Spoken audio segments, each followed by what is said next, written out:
सुमित को बिल्कुल भी अंदाजा नहीं था कि यह रात उसकी जिंदगी की सबसे डरावनी रात बनने वाली है। दरअसल सुमित भारतीय सेना का एक बहादुर जवान था। एक दिन उसे उसके बॉस से एक सीक्रेट मिशन का आदेश मिलता है। इस मिशन में उसे एक घने और खतरनाक जंगल में अकेले ही 10 दिनों तक रहकर निगरानी करनी थी।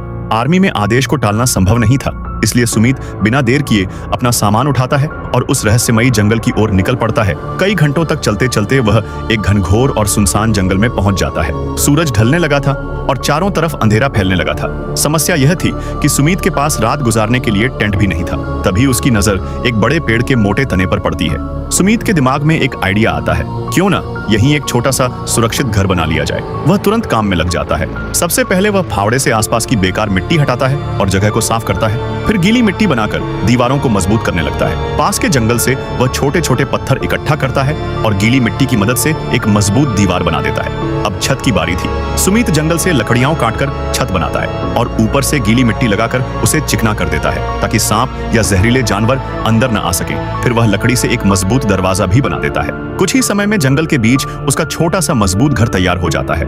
लेकिन तभी जंगल में अचानक अजीब सा सन्नाटा छा जाता है। अभी कुछ देर पहले तक जहां जानवरों की आवाजें आ रही थीं, अब वहां पूरी तरह खामोशी थी। सुमित को कुछ अजीब सा महसूस होने लगा। रात पूरी तरह हो चुकी थी। उसे जोर से भूख लगी थी, लेकिन उसके पास खाने का एक दाना भी नहीं था।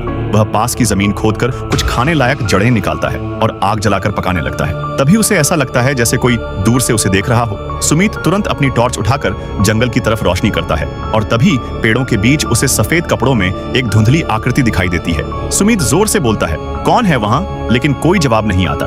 अचानक वह आकृति धीरे धीरे पेड़ों के पीछे गायब हो जाती है। सुमित थोड़ा घबरा जाता है, लेकिन वह खुद को संभालता है। वह अपने छोटे घर के अंदर चला जाता है और दरवाजा बंद कर देता है। कुछ देर बाद दरवाजे पर धीरे धीरे खटखटाने की आवाज आने लगती है। थक थक थक। सुमित का दिल जोर जोर से धड़कने लगता है। वह धीरे धीरे दरवाजा खोलता है, लेकिन बाहर कोई भी नहीं होता। अचानक पीछे से एक ठंडी आवाज आती है, डरो मत, मैं तुम्हें नुकसान नहीं पहुंचाऊंगा। सुमित तुरंत पीछे मुड़ता है। वह देखता है कि उसके घर के कोने में एक सैनिक की परछाई खड़ी है। वह परछाई धीरे धीरे बोलती है, मैं भी कई साल पहले इसी जंगल में मिशन पर आया था, लेकिन दुश्मनों ने मुझे यहीं मार दिया। तब से मेरी आत्मा इस जंगल की रखवाली कर रही है। फिर वह सुमित से कहती है, तुम्हारा मिशन बहुत खतरनाक है, लेकिन डरना मत, मैं इस जंगल में तुम्हारी मदद करूंगा। इतना कहकर वह परछाई धीरे धीरे गायब हो जाती है। उस रात सुमित को समझ आ गया था कि इस खतरनाक जंगल में वह अकेला नहीं है। कोई अदृश्य शक्ति उसकी रक्षा कर रही है।